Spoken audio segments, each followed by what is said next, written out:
Hey everybody, welcome back to Creating Scenery for Microsoft Flight Simulator. In today's video, we are going to look at another open source software suite that you can use in your modeling for your scenery. We are looking at a great piece of software that allows you to take a photograph or download a photograph in some kind of perspective, load that into the software, and calibrate the camera points of view for Blender and import that into Blender. So when you're in modeling, you're working in that perspective, okay, off of a photograph. All right. A lot of times we like, when we're making our buildings, we like our buildings to have at least 3 views. You'll want a east-west. I'm going to use those directions loosely, okay? You want an east-west elevation. You want a north-south elevation image, and you also want either a top or a bottom image, okay? But a lot of times we don't get that. All we get on the internet is a picture of a building that somebody took, right? But you want to model that building, and you may not have a lot of information to start your modeling, okay? This particular software is open source and free, and it's called fSpy. What fSpy, and fSpy, it's 2 pieces of software that you're going to need to download, and we'll talk about those in a second. But there's 2 pieces of software. There's a standalone version, and then there's an add-on for Blender. Okay, and you're going to need both of them in order to get this to work. Okay, now this video, I'm not going to be 100% accurate in placing things and all that kind of stuff. It's just get you an idea of how this free open source app can actually help you a lot. Okay, so let's get down. Where to download these are in the description of this video under free modeling software and graphic software. It's called fSpy. All right. So the first link you're going to see is fspy.io, and this is where you download the standalone version. And you just simply go to download, pick the system that you have, download it, unzip it into your program files or whatever. It doesn't have an install, okay? It just unzips it into a folder, and then you'll need to select the fSpy exe to run the program, okay? Just know that. All right, to get the Blender add-on, you can either find that link that's in the description, or you can go to the same spot you're downloading the standalone version, and down here you're going to find importing to Blender.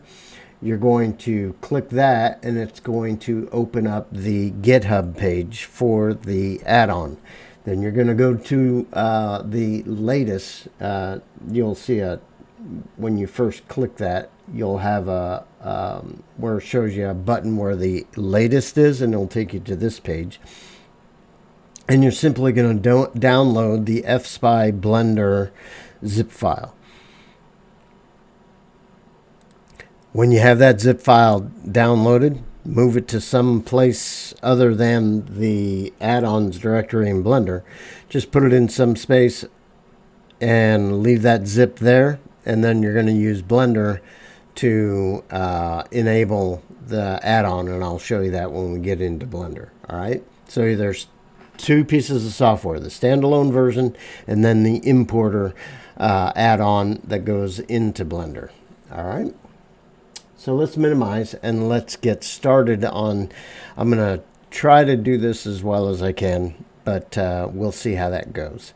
So on my machine, you don't see it, but I have Windows Explorer opened on my machine, and I'm just going over to an area that I have downloaded an image.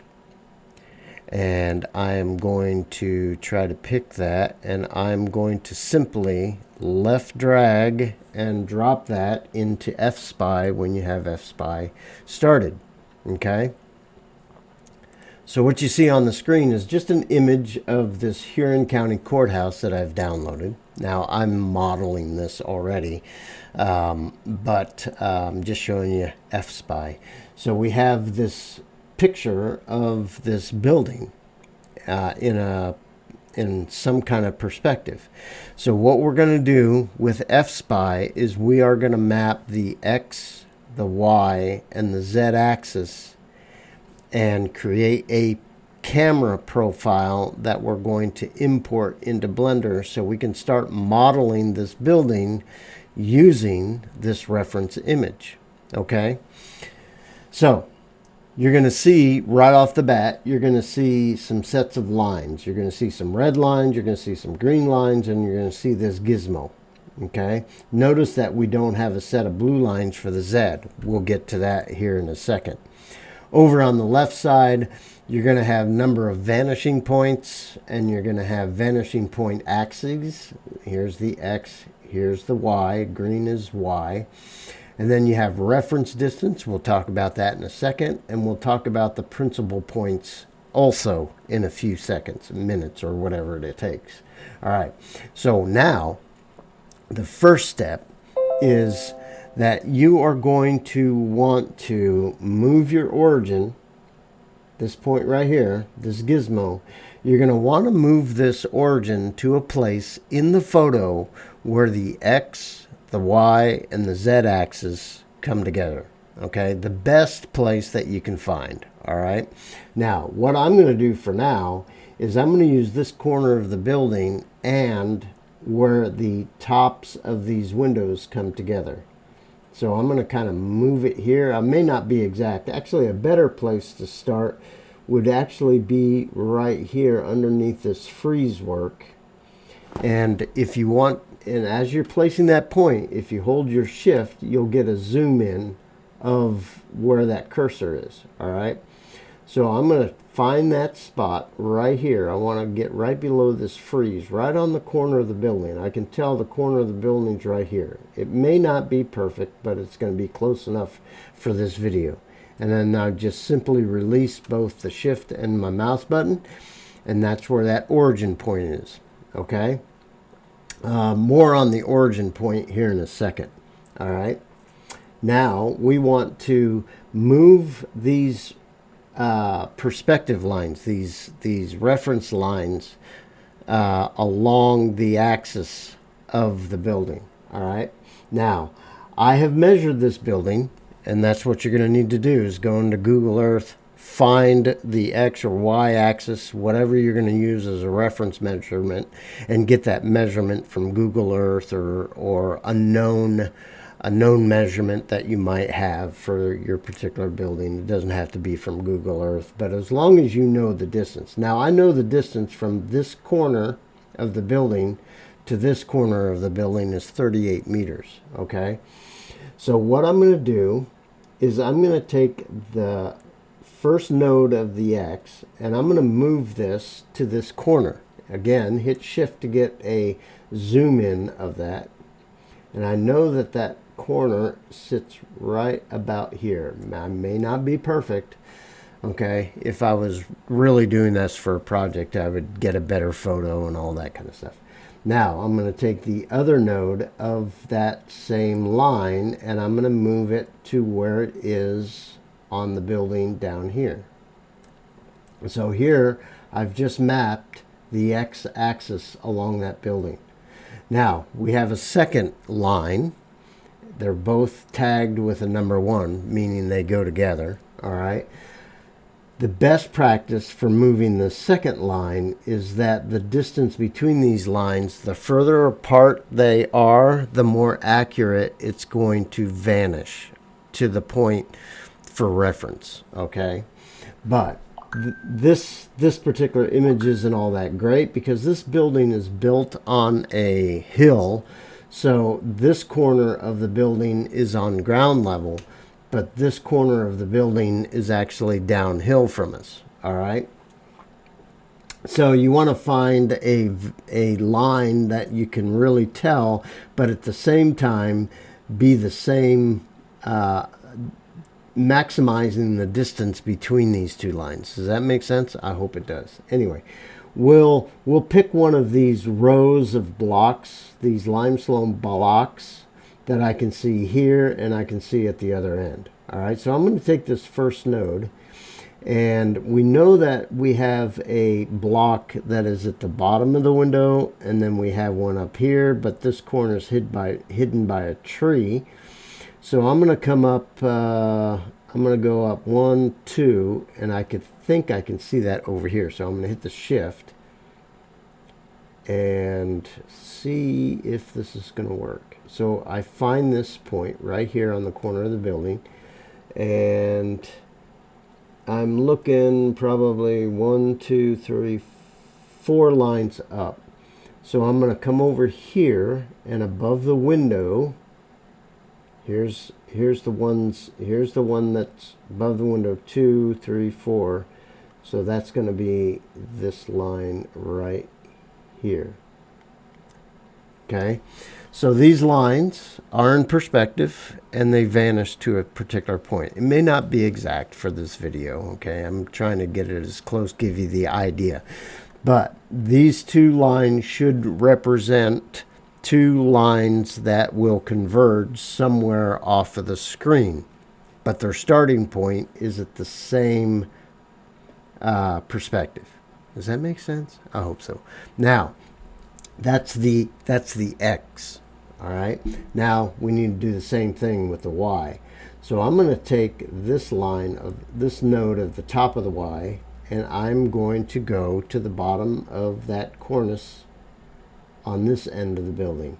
Okay, I think I have it right up here.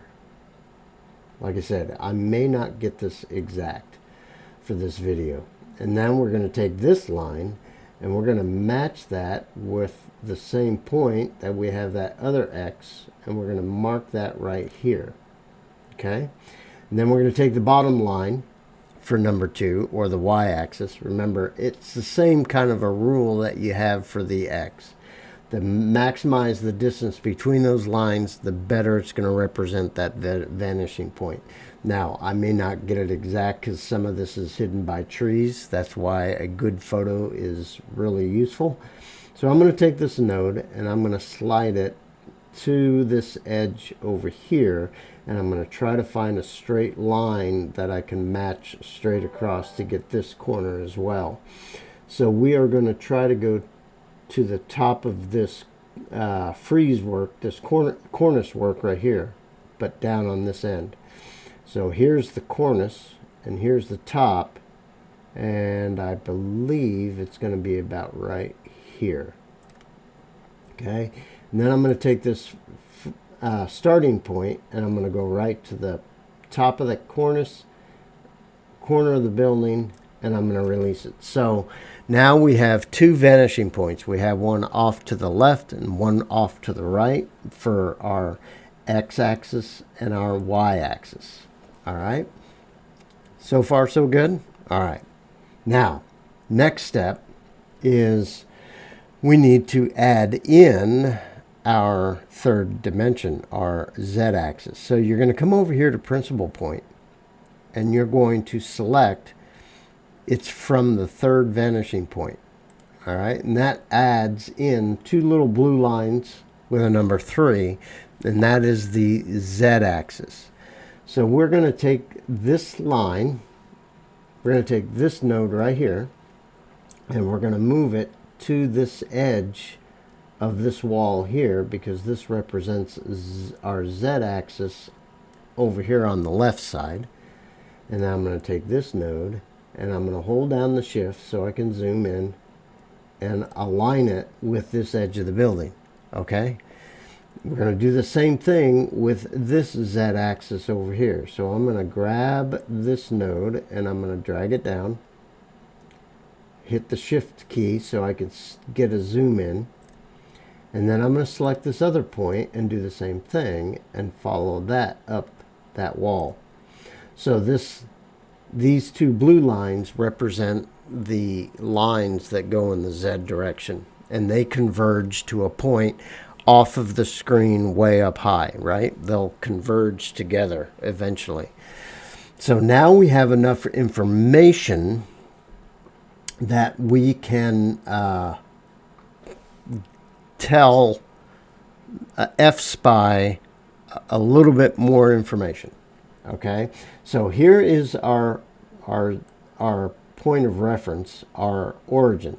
Okay, now it's good to have your origin down on the bottom, because this, or wherever this gizmo is on this image, is going to be the 000 in Blender. Okay, us modelers would definitely want this to be down here on the bottom of our building, right? Okay, now for this example, I'm not going to put it at the bottom because I want you to see something. So our origin is actually going to be right about here. Okay, all right, now we need to set a scale for this particular image. Okay, here is our, we're going to make our origin right here, and it's going to look kind of goofy when you get it in. Like I said, you want the origin down at the bottom if possible on the ground. That way you can build your building up. Okay, but let's just move it here for reference sake, because I have a good this is not a very good image, so I want to use this image to its fullest. Okay, now at the origin, you're going to come over here to reference distance. Okay, you're scaling this image. I know that the measurement from this corner to this corner is 38 feet. I've measured it, okay, in Google Earth, obviously. So I know that I need to tell fSpy that the distance from here to here is 38 meters, right? So you're going to come over here to reference distance, and you're going to select, and and I measured the x-axis, so I'm going to go along the x-axis, and you notice that there are little tick marks right here.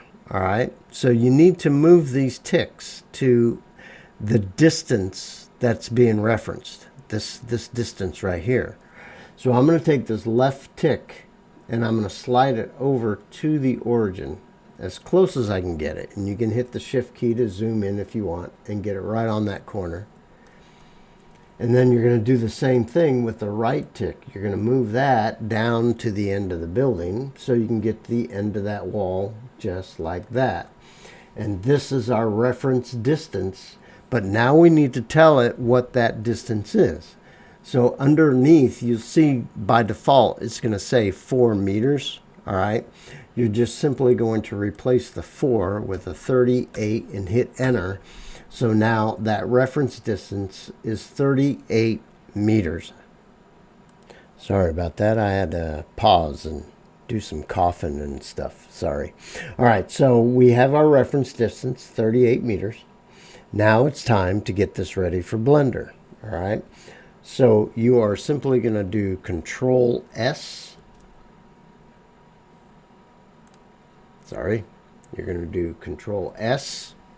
I had it, my focus was in the wrong spot. And we are going to call this, let's see, what do I want to call this? We'll call this hc.fSpy. So now I have an fSpy file. Hit enter. Now we're ready for Blender. All right, so I did a Control S to save, and saved it with the extension of fSpy. Now we're going to minimize this, and we're going to open up our Blender, which I already have open.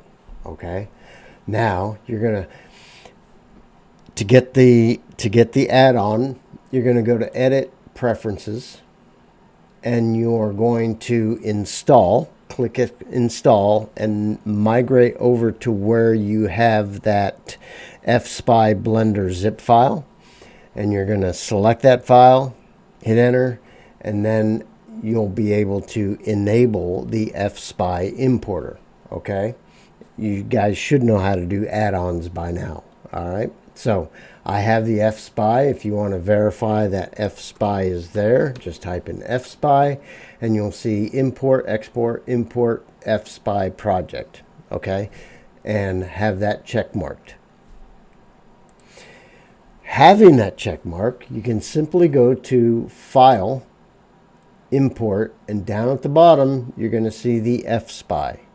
So you're going to click the fSpy and you're going to migrate over where you have that fSpy file that you've created. Here's our HC fSpy file.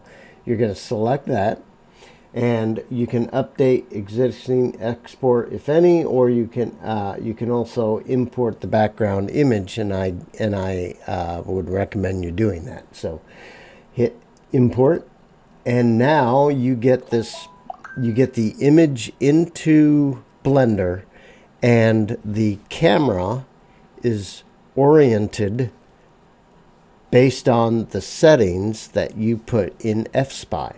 All right, so now here's the default cube. Okay, you don't have to have a default cube, but there's the default cube.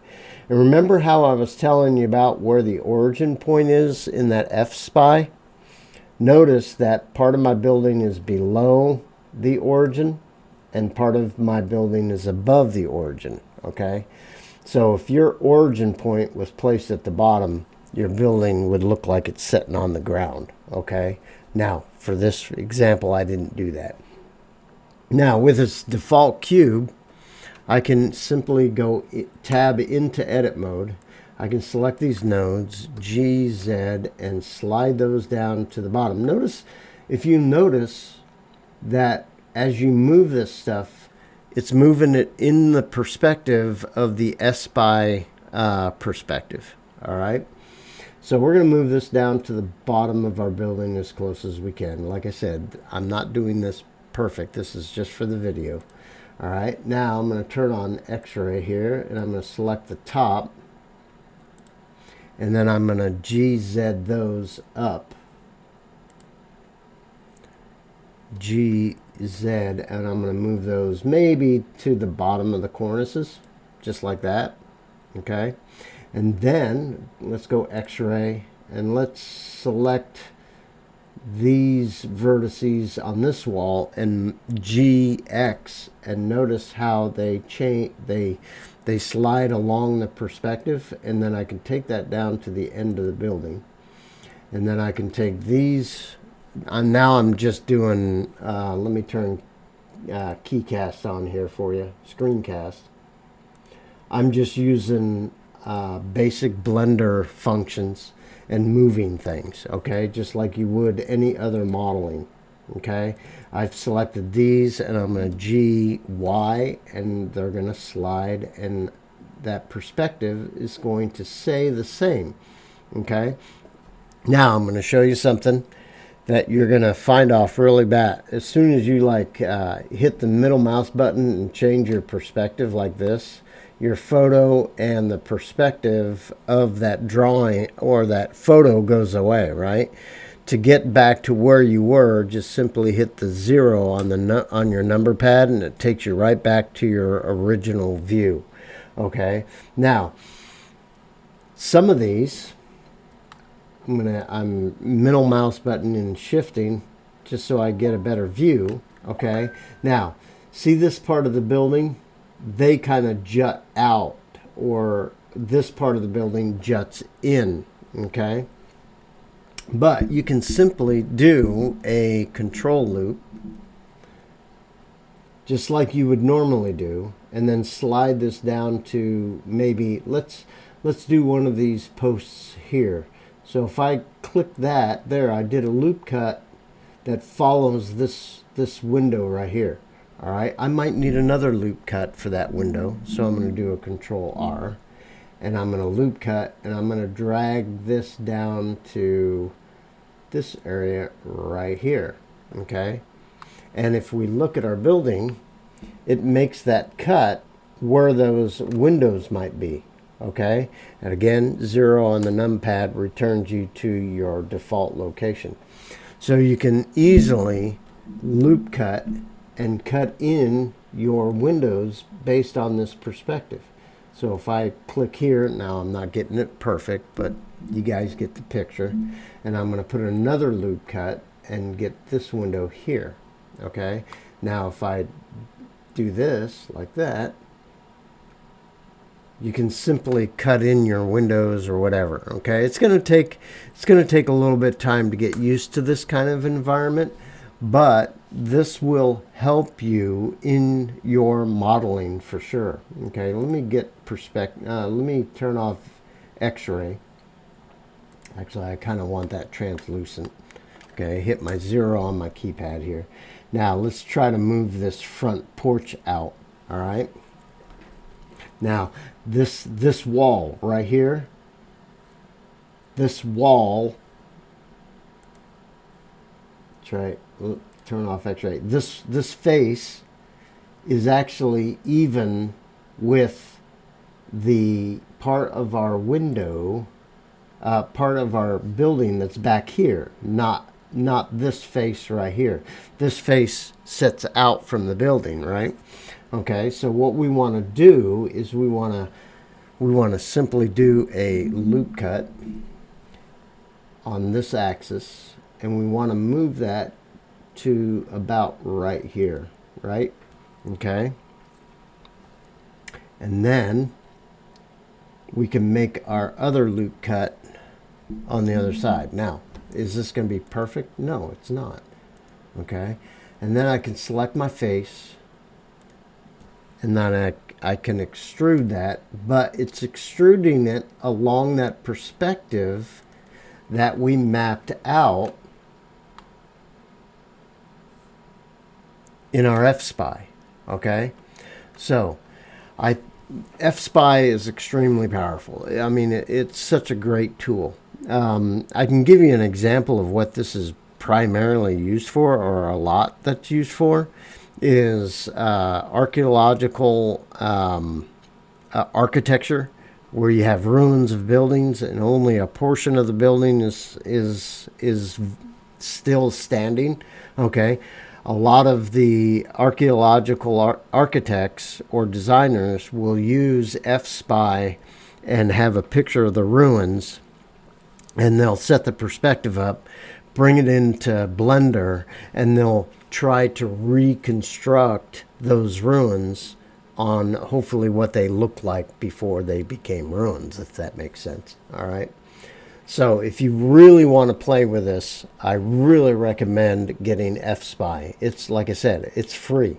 All right. I think it's going to help you tremendously. And then you don't have to only use it for buildings. You can use it for other types of objects that you have a picture, but you only have a certain view, and you can use that perspective, bring it into Blender, and use it for your modeling. So I hope this helps you in the future, and I'm going to do some more videos on fSpy as well. So there'll probably be another playlist called fSpy where I'm doing some stuff, along with my LibreCAD and all the Microsoft, you know, all those different playlists that deal with scenery creation. Hey, if you liked the video, please give it a thumbs up, share it with your colleagues. And again, if you feel inclined to support what I do on this channel, please buymeacoffee.com/myphysicalworld, and I'll see you guys in the next video. See you later.